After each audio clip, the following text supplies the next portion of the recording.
All right, now that you understand 4/4, whole notes, half notes, quarter notes, eighth notes, palm muting, the diagram where we're looking at the names of the frets, how to hold a power chord, how to move it around, all that stuff we just drag to the fifth string. So if you look at that neck diagram where we start with the fifth string, A,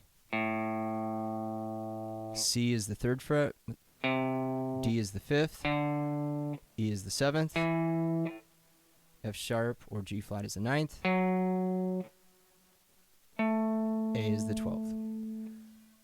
So now we take that same chord shape, fingers 1 and 3, and instead of doing it on the sixth string, we just shift it to the next string, the next two strings. Same shape, same movement, same muting. Now we're just going to hit those two strings. So if we take a look at the lay of the land here for these fifth string, your sheet will say fifth string power chords, exercise number 9. This is just one that I pulled from the bigger course. So C, power chord, fifth string, third fret. You have an F, fifth string, eighth fret. It's my first finger. That's what I'm keying in on, is where's my first finger. That's telling me that's F. Back to C, third fret, B flat, first fret. Back to C, G is the 10th, B flat's the first, C is the third, F, 8th, E flat, 6th fret, G, 10th fret, C, 3rd fret, F, 8th fret. Back to our home base, we're in the key of C, resolve, down to C. So if this is the first time you've done anything on the fifth string, you don't know any of these, that's how I would start, is just try to find these chords. C, F, C, B flat, C, G. Just find them. Don't worry about playing the exercise yet. Just find the chords first. Get familiar with the fifth string and utilize the dots as much as you can in this exercise. C is the third, but F is going to be off a dot, and B flat is off of a dot. G is off of a dot. I designed it that way on purpose because a lot of people just key into the dots, and then they start coming up with weird strategies of +1. Well, if I look here, or I look a little octave higher, and then I go down to, you're just costing yourself time, and you're giving your brain too much to do, and you're just thinking about it too much. And by adding all these steps, it just creates more chaos in your head. So you're going to be better off just to learn this in chunks, learn what you need to know. It's going to show up later. So just focus on one exercise at a time. Find the chords, play through them with different rhythms, start working on the palm muting stuff. So let me play this for you. I'm going to keep it at the same tempo. So we'll keep it at 65. If you need to slow it down, that's fine. It's not a big deal. It's more important to play in time, be smooth, be consistent, and then we can speed that up. All right, so I'll do this with quarter notes. 1, 2, 3, 4. 1, 2, 3, 4. C, 2, 3, 4. F, 3 and 4 and 1 and 2 and 3 and 4. C, 2, 3, 4. 1 and 2 and 3 and 4. B flat.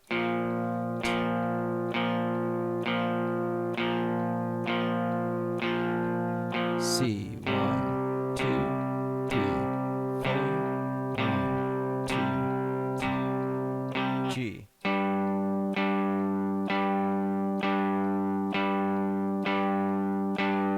B flat.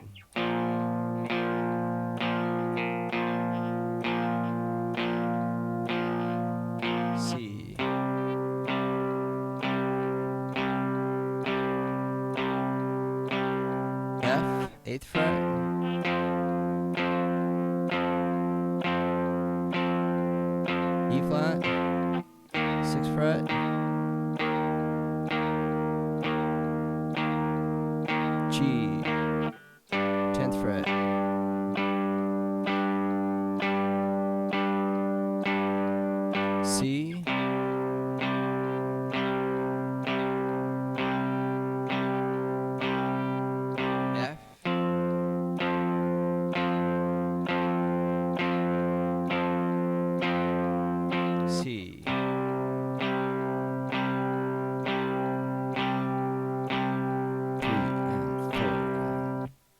Okay, now I'll play it with eighth notes, but I'm not going to mute. 1 and 2 and 3 and 4 and 1 and 2 and 3 and 4 and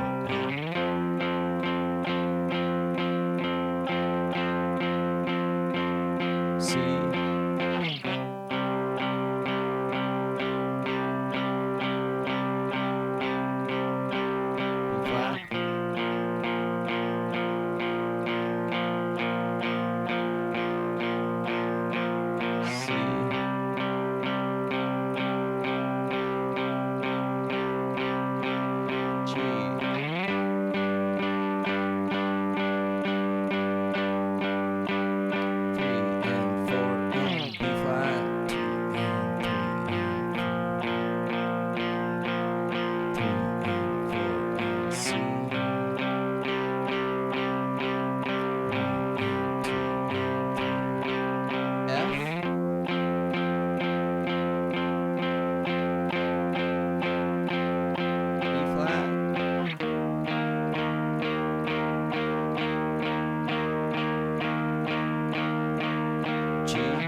Okay, now I'll do it with muting so you can hear that and see it as well. Same tempo. 1 and 2 and 3 and 4 and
10th fret.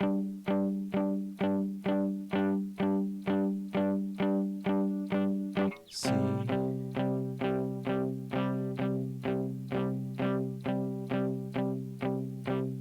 F.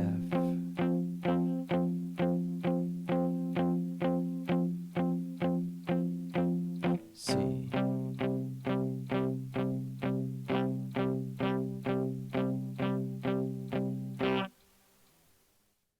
Okay, so the bigger course will be exercises like this in different keys. The first couple lessons we will spend working with the sixth string, and then we gradually start to introduce the fifth string. The reason we do that is you get reinforcement along the way. You memorize things quicker. If all you did was focus on the sixth string, when it came time to start working on the fifth string, it's like a roller coaster. It's just going to tank, and then you have to start over and be working on the fifth string. You'll work really hard on that, and then people forget the sixth string. So it's more of a tiered, gradual climb where we do some sixth string exercises, we do a fifth one, maybe another fifth one, we go back to the sixth, we do a fifth, we do a sixth, we do a fifth. So eventually you start seeing and making sense of the guitar neck together. So you'll see the sixth string, you'll see the fifth string, and then later on we'll do some exercises where you move between the two strings. We'll get into the 4th string and we'll continue that process where we'll be moving between 5th and 4th, and then we put those 2 strings together. And before you know it, you will have the bottom 3 strings on the guitar and the frets memorized up to the octave, and that takes half of the guitar neck, puts it right in play because you know exactly where those note names are. You're starting to work on your ear training, your technique, your counting, and you're being able to specifically see these notes. So when you start playing licks, solos, learning more about music theory, you already have a pretty strong foundation to build upon. And these power chords can be used in tons of songs. They're really common. They're not just for heavy metal and punk. They're used all the time in other styles of music. So this is a great place to start. This course will be coming out pretty soon. I'm finishing up the videos now. So let me know if I can help you in any way. All right, until then, have fun. Practice through these exercises a couple times. Just don't hit it once and be done. Play it with different rhythms. Be sure to count, subdivide, work on your palm muting, mix it up, but just keep playing the exercise until you can start to see the neck. All right, see you soon.